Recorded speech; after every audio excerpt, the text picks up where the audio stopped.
할렐루야. 오늘도 새날을 주신 하나님을 찬양합니다.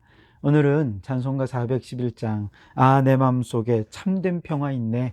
우리 이 찬양 1절 3절 함께 찬송하면서 이 평화를 선포하고 이 하루 동안 주님 주시는 평화 속에 살아가길 바랍니다. 함께 찬송하겠습니다.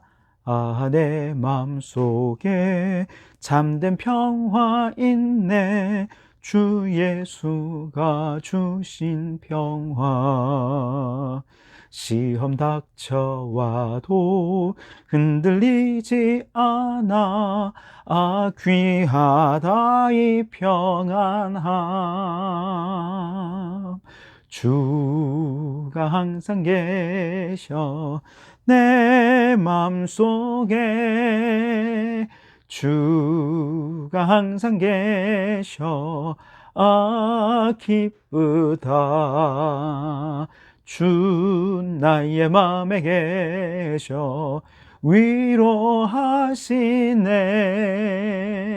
어찌 내가 주를 떠나 살까.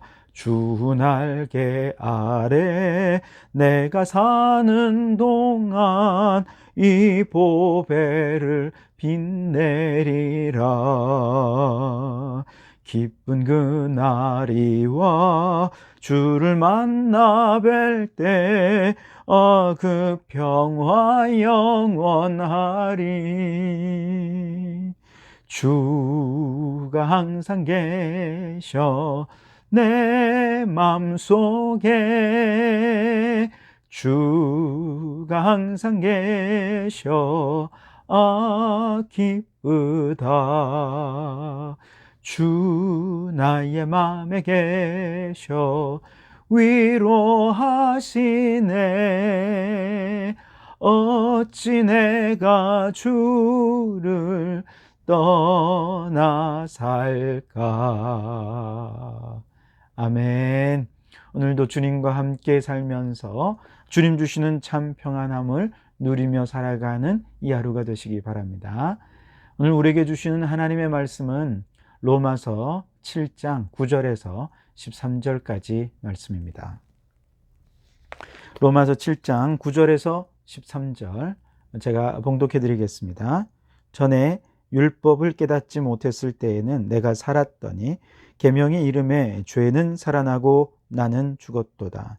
생명에 이르게 할 그 계명이 내게 대하여 도리어 사망에 이르게 하는 것이 되었도다. 죄가 기회를 타서 계명으로 말미암아 나를 속이고 그것으로 나를 죽였는지라. 이로 보건대 율법은 거룩하고 계명도 거룩하고 의로우며 선하도다. 그런즉 선한 것이 내게 사망이 되었느냐? 그럴 수 없느니라. 오직 죄가 죄로 드러나기 위하여 선한 그것으로 말미암아 나를 죽게 만들었으니 이는 계명으로 말미암아 죄로 시임이 죄 되게 하려 함이라. 아멘. 자, 오늘도 이 말씀을 통해 우리에게 주신 하나님의 음성을 듣게 되길 바랍니다. 하나님께서 율법을 주실 때 원래는 거룩하고 또 선하고 의로운 용도로 우리에게 주셨죠. 그런데 바로 이 율법에 죄가 틈타고 들어오면서 하나님이 주신 이 선한 도구를 비난의 도구로, 정죄의 도구로, 그리고 스스로는 의롭게 여기는 도구로 그렇게 변질시켜 버리고 말았죠. 그러나 율법은 이처럼 죄가 틈타게 될 때 틈타서 율법을 악용하게 될 때 이 죄의 힘을 막아낼 만한 능력이 율법에게는 없습니다. 그렇기 때문에 율법을 통해서 하나님의 뜻을 이루고자 하는 사람들은 율법 안에 깃든 하나님의 뜻과 죄악된 것을 분별할 수 있어야 됩니다. 이에 대해서 이제 바울은 9절부터 자신의 경험을 얘기하면서 이 부분을 얘기하는데요. 그래서 오늘 이 말씀에는 1인칭 시점으로 바울 자신의 얘기를 하고 있습니다. 9절을 보시면 전에 율법을 깨닫지 못했을 때에는 내가 살았더니 계명의 이름에 죄는 살아나고 나는 죽었도다. 그렇게 말씀하십니다. 여기 보면 전에 율법을 깨닫지 못했던 때가 있었다 그랬죠. 우리가 잘 알듯이 바울은 사실 율법에 관한 한 박사가 아니겠습니까? 당대 최고의 율법학자에게 율법의 가르침을 받았고, 그도 그 율법에 얼마나 뜨거운 열심이 있었던 그런 사람인지 모릅니다. 그런 그가 율법을 깨닫지 못했던 때가 있었다? 무슨 뜻일까요? 이것은 율법의 문자적인 의미를 몰랐다는 얘기가 아니에요. 율법과 죄가 어떤 관계 속에 있었는지를 깨닫지 못했다는 것이죠. 근데 예수님을 만난 이후에 보니까 율법대로 그렇게 율법을 더 잘 지키기 위해서 행했던 일들이 오히려 하나님을 대적하는 일이 되고, 알고 보니 자신의 영혼을 죽이는 것이 되어버리고 말았다. 이걸 뒤늦게 깨닫게 된 것이죠. 9절 말씀에 보면 계명이 이름에 죄는 살아나고 나는 죽었도다. 10절 말씀에도 생명에 이르게 할 그 계명이 내게 대하여 도리어 사망에 이르게 하는 것이 되었도다. 그렇게 말씀하시죠. 왜 그런가? 알고 보니 죄가 율법 안에 틈타고 들어와서 율법에 열심히 순종하려는 사람들로 하여금 오히려 하나님의 뜻을 이루는 것이 아니라 하나님을 대적하게 만들고 사람들을 죽이는 일들을 서슴없이 아무런 양심의 거리낌도 없이 그렇게 행동하게 만들더라는 것이죠. 11절에 보시면 죄가 기회를 타서 계명으로 말미암아 나를 속이고 그것으로 나를 죽였는지라, 그렇게 말씀하시죠. 그러니까 율법 안에 죄가 틈타니까 율법을 통해 오히려 사람들을 비난하고 정죄하고 그 영혼을 죽이고, 심지어 율법대로 산다고 하면서 많은 사람들을 하나님의 뜻이란 이름으로 심지어 죽이고 감옥에 가두는 일들을 서슴지 않더라는 거예요.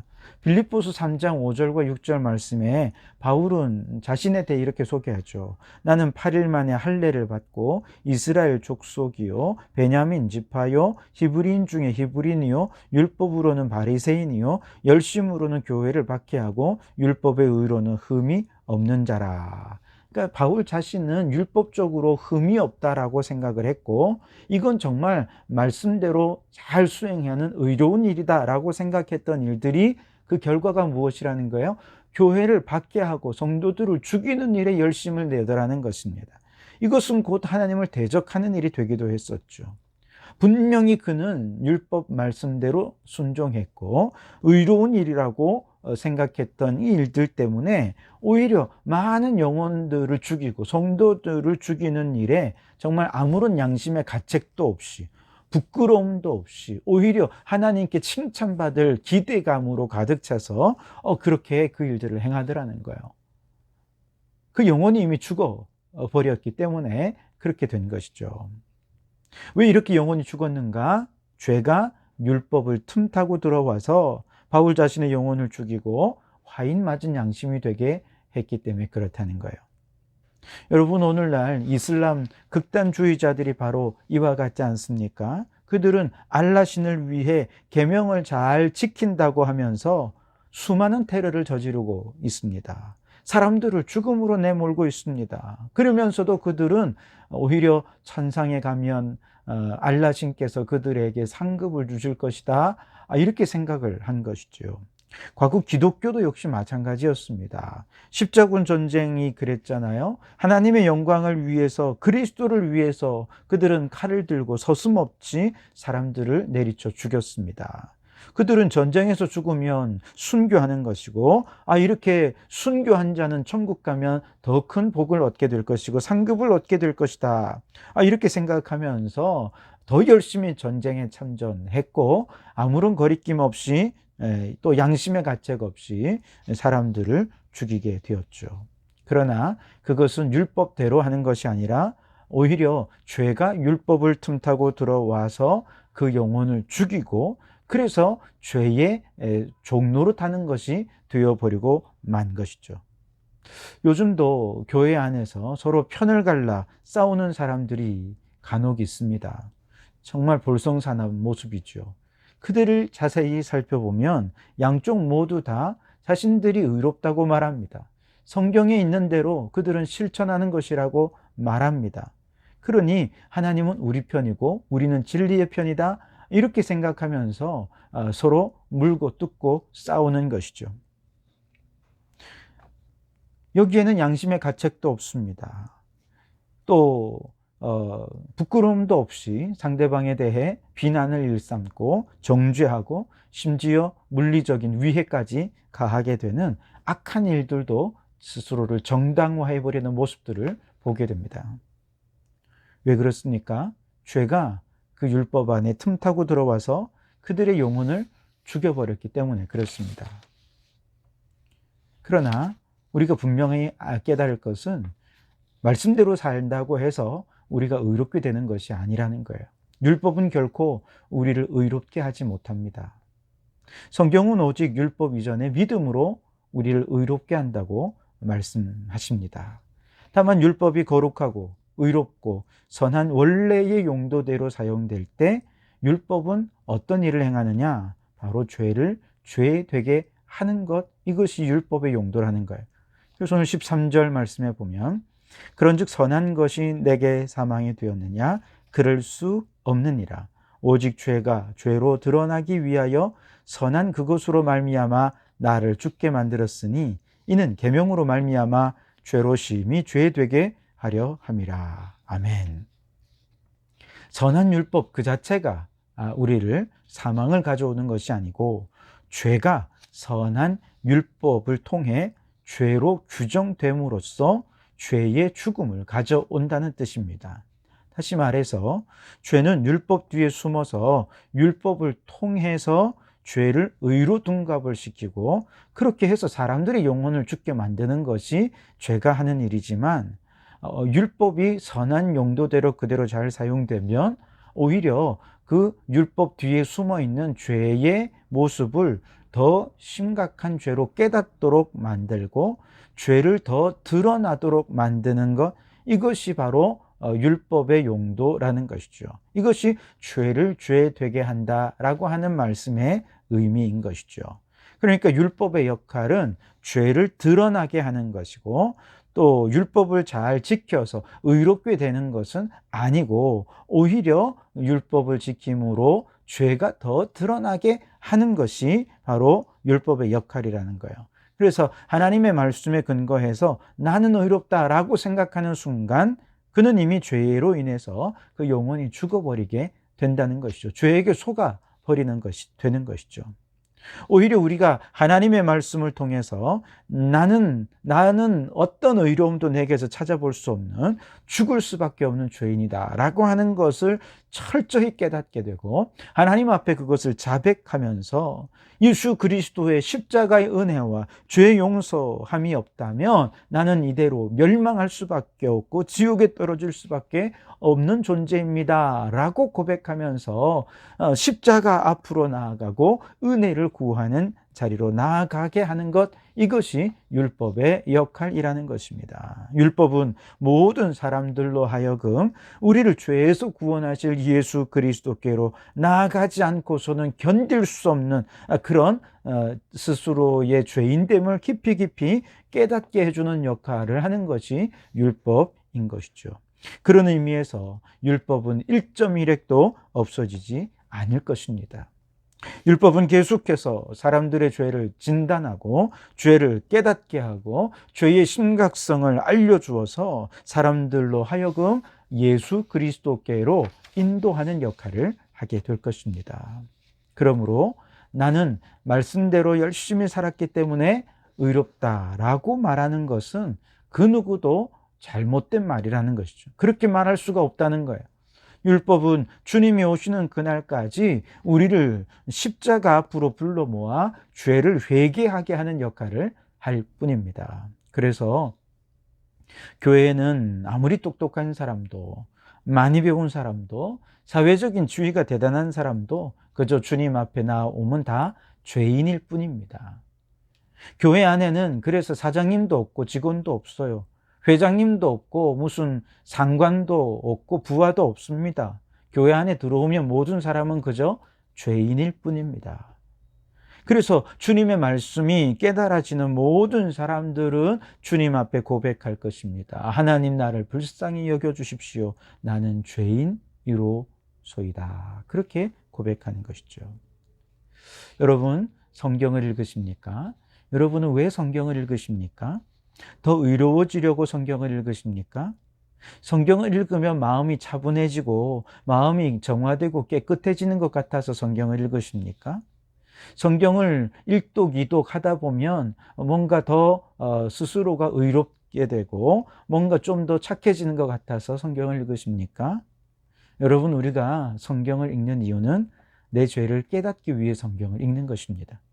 그래서 성경을 읽으며 말씀의 진리가 더 깊이 깨달아질수록 내 죄를 더 깊이 깨닫게 되고 회개의 눈물로 주님 앞에 나아가서 죄사함의 은총을 구하는 정말 연약한 자가 될 수밖에 없는 것이죠. 성경 말씀의 역할은 죄를 심히 죄되게 하는 것입니다. 성경 말씀에 죄가 틈타면 우리가 성경을 읽을수록 나는 백독했어, 나는 천독했어, 스스로를 의롭게 여기는 자가 된다는 거예요. 성경을 암송하고 성경을 묵상하고 실천하면서 나는 더 거룩해졌다고 생각하게 만든다는 거예요. 그러나 그는 이미 죄에게 속고 있는 것입니다. 죄로 인해 내 영혼이 죽어버리는 것이죠. 우리가 성경을 읽고 더 깊이 진리를 깨닫고 말씀대로 순종할수록 우리는 더 철저히 죄인임을 깨닫고 주님 앞에 나아가 십자가를 붙잡는 삶을 살게 될 것입니다. 오늘 말씀을 가까이 하는 성도들 모두가 다 죄를 죄로 깨닫고 우리 주님의 용서와 은혜 없이 나는 살 수 없노라 날마다 고백하면서 십자가 앞으로 더 가까이 나아가서 그 은혜를 깊이 경험하고 감사하고 죄사함의 눈물로 하루하루를 살아가는 우리 모든 성도들이 되시기를 주님의 이름으로 축원합니다. 기도하시겠습니다. 하나님 아버지, 그렇습니다. 율법으로는 결코 우리를 의롭게 할 수 없습니다. 하나님의 말씀을 아무리 열심히 잘 실천했다 하더라도 그것이 우리를 의롭게 하지 못합니다. 더 착하게 할 수도 없습니다. 다만 율법은 우리를 죄인이라 정죄하고 죄를 더욱더 죄되게 할 뿐입니다. 하나님의 말씀을 읽고 묵상하고 순종할수록 내가 하나님 앞에 죽을 수밖에 없는 죄인임을 더 깊이 깨닫게 도와주시고 주님 앞에 철저히 우리의 용서를 구하고 주님의 은혜를 구하는 저희들이 되게 해 주옵소서. 오늘도 이 아침 주님의 은혜를 구하는 우리 성도들에게 한량없는 죄사함의 은총을 더해 주시고 그 은혜를 덧입어서 오늘도 주님과 동행하는 복된 날을 살아가게 도와주시옵소서. 예수님 이름으로 기도하옵나이다. 아멘.